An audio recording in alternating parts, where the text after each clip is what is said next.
Extraordinary night. Blimey, O'Reilly. It's hard to know what to say after that. Let's have a look at the full-time score, shall we? Before we try and make some sense of that extraordinary story. Heavens to Betsy. Right, Ajax beaten at home by Olympiacos. They're in the playoffs. Ajax can't make it. Arsenal were already top of the tree. They've beaten Karat 3-2 at home. Gyökeres with one of those goals. Sporting 3-2 winners at Athletic Club de Bilbao, and Sporting make the top 8, knocking some big fish out with that big win. Bodo Glimt with a second win after City last week. It's Atleti at home in the Metropolitano this week to make sure of their playoff place. Barca from behind have beaten Copenhagen 4-2.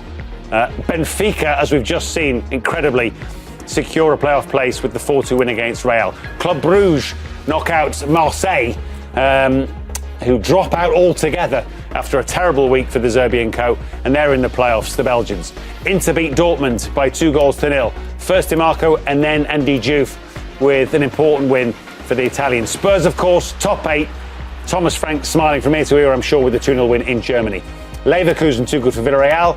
Leverkusen in the playoffs. Liverpool, massive win, 6-0 against Karabag to finish very much in the top 8. City, the same story. They've done the job against Galatasaray. Haaland with first of those. No goals Monaco, and Juve not much to say. Chelsea with the big win at Napoli 2 for João Pedro. Pafos 4-1 winners against Slavia. Excellent night again for the Cypriots. 1-1 in Paris, which doesn't do either side a lot of good. Bayern with Musiala and then a peach from Kane beat PSV. They were already going to finish second. And Union Saint-Gilloise, it doesn't matter a huge amount to either side, but they will make the playoffs with the 1-0 win against Atalanta, who will also now be in that playoff group. So, if we can, we'll try and talk you through this. So Arsenal, 8 wins from 8. Bayern, 21 points from their 8 games played. And Liverpool up to 3rd. Another good campaign in the end in this group phase format for Arne Slot's side. Good night for the Premier League, as you can see, with Liverpool, Tottenham behind Arsenal, of course, Chelsea and Man City all making the top 8. So talk earlier of 3 or maybe 4 Premier League teams automatic qualifiers for the round of 16. Need to be more optimistic, don't we? Newcastle, I'm afraid, miss out. They are, though, in the playoffs with that clutch of big hitters. Real Madrid, Inter, PSG, Newcastle, Juve, Atleti, Atalanta and Leverkusen. They will all be seeded teams, remember, in the playoffs. And then the rest of the teams, from Dortmund all the way down to the heroics of Benfica, they will be in the competition. They will be the unseeded sides in those playoff games next month. And then Marseille down to Kairat Almaty. I'm afraid that's your lot for the Champions League this season. That includes, of course, Napoli beaten tonight at home, Ajax 2 and Athletic Bilbao. They all miss out. Right, we'll do it all again tomorrow with the Europa League culminating that group phase. Match day 8, every game live. Tomorrow from 7 p.m, Goal Show Extra as well. Liverpool, Newcastle, Saturday from the Premier League, 7 p.m. start on TNT Sports 1. City, Spurs also on Saturday the 7th of Feb in a full week of Premier League games. Every game live. 4th round of the FA Cup, 11 games live across the weekend of Valentine's, and knockout phase in the playoffs all starts Tuesday the 17th of Feb. From João Pedro, scorer of 2 excellent goals tonight. Here he is post-match. João, what a night. Congratulations on the victory. How does it feel to score those 2 goals? I'm very happy first for the victory. I think the team did a brilliant game. And my goals, I tried to do my best always to help my teammates, and today I could score 2 brilliant goals. And the important thing is the 3 points. What was the message at half-time? You went in trailing, having initially led in the match. What did the coach say to you?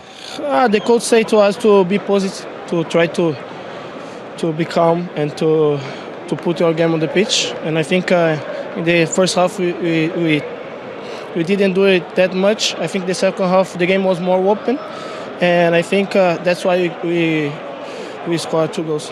And the introduction of Cole Palmer, you seem to have a real understanding with him on the pitch with that pass through for your second goal, Chelsea's 3rd in particular. I think everyone knows Cole. He's a brilliant player, so when he's on the pitch, I think he's always going to do different because he's a special player, and I'm happy to play with him.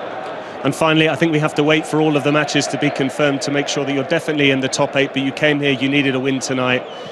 It is confirmed that you are in the top 8. How does it feel? How excited are you about now going straight through to the round of 16 in the Champions League? I think it's very positive for us because people have a lot of doubt about us. I think today you show our power, and I think it's very important for us to be already there. So yeah, I'm very happy, and now we need to rest, focus on the Premier League. Enjoy the rest of your evening and enjoy some well-earned time off. Thanks, Joao.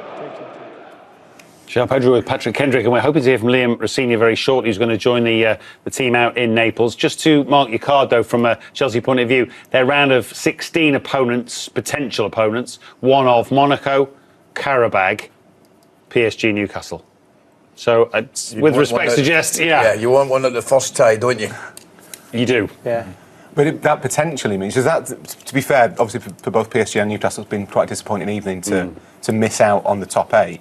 But for both of them, they'd look at Monaco and Qarabag and think they'd be heavy favourites to go through. Yeah. But for Chelsea, you either get PSG, which isn't great, or you get an all-Premier League tie. And there might be a few of those because so many have gone through. Let's, as promised, go over to Naples, where Li4m is waiting to talk to Becky Ives and Karen Carney.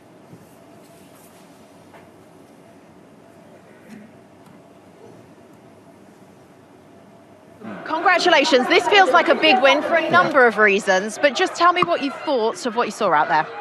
I thought the character of the players, their resilience in the second half, the reaction to going behind was so positive. All the things I'm asking for. I wanted to go aggressive in the first half. We had win-back moments in their half, but at the same time, the distances were too big. So we corrected it at half-time, and then I made personnel changes.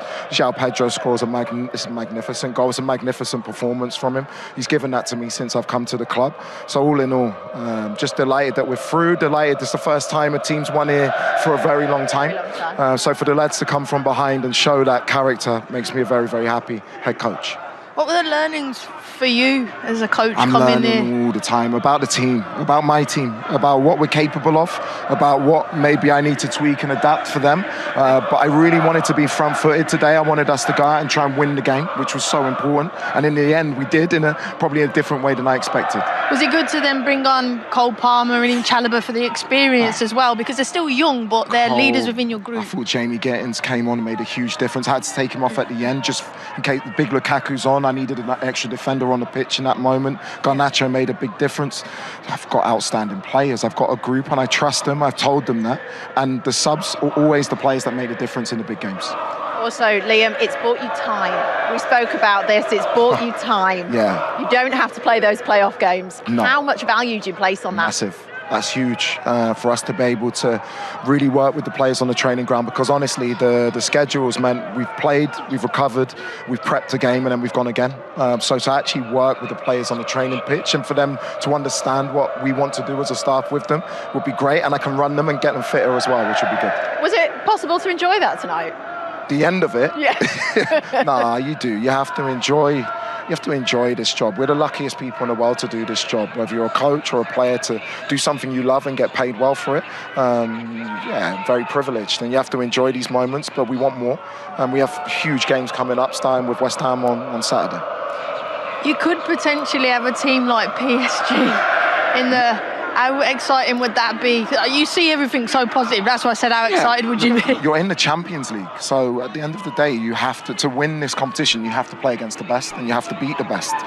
So whoever we play, we'll give it our best shot. I'm just delighted that we're through in this manner, and then we focus now on a really big Premier League game, and then a huge game in the League Cup semi-final after that. Absolutely, a brilliant win tonight. Congratulations to you and your squad. Well done. Thank you so much. Well done. Thank you. Well done, Liam. He sounds a little hoarse, as you'll know can happen, particularly when you're screaming at your players from the sidelines. I think you've both done a bit of that, haven't you, down the years? And there are those 4 opponents then that they could face. Well, one of them will be there, round of 16 opponents. So, yeah, well, as he said, you know, to win the Champions League, you've got to at some stage knock some of the best teams that are in or out. You can see he's still emotional during the interview. It's a big night for him, because there would have been a lot of questions asked tonight. People were saying before this game, this is his real big test, and he's passed it, I wouldn't say in flying colours, but I think tactically and the way Chelsea went about the game, the manager and the players deserve a lot of credit. Yeah, got the early pen from the Jesus handball, tucked away by Enzo, but then came Napoli, Joe. Yeah, Vergara with that brilliant bit of skill. Brilliant bit of skill, wonderful, ingenuity, and he tapped it away, and then Højlund again gets across him, had a really clean finish. But then this goal here, like that, bang. You know, just taking it away the extra touch, and that's a wonderful strike. And this one weren't bad either. Just moves his feet, gets out his feet to the right hand side, defender can't get across, and he goes through his legs, they're underneath him. All he's trying to do is get a wee half yard to get the shot away. I mean, they are injury-ridden Napoli, but they haven't lost at home for 13 months. Yeah, and it's 2-1 down. Yeah. The hostile environment, that's the character and the resilience and the personality that Chelsea showed tonight. So, you know, a lot of teams would have went under at that point. You've been in them hostile atmospheres, it's not easy. So I think I heard in the interview he said he brought Gittins on and then had to take him off because he felt he needed an extra defender. I mean, even those things, they're little important ways that a coach says... I think if you lose the game or you drop points in that scenario, a lot more fingers come your way. But if you get over the line and it's for the sake of the team, managers have got to make big calls. He said the word character 4 times in his interview. So that's the message. Like, he knows what he's doing, Liam, and I think that's what he was most happy about, his team, the character. And like, interestingly, he said, you know, get them, have a week where we can get our ideas into the team and get them a bit fitter and run them. So he hasn't really had time to work with them properly. He's just winning games. Well, a brilliant start, Matt, fantastic start, but you could tell, listening to the interview there, clearly emotional and so happy, and so he should be.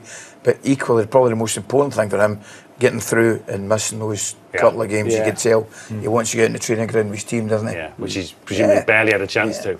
Now he gets those. A couple of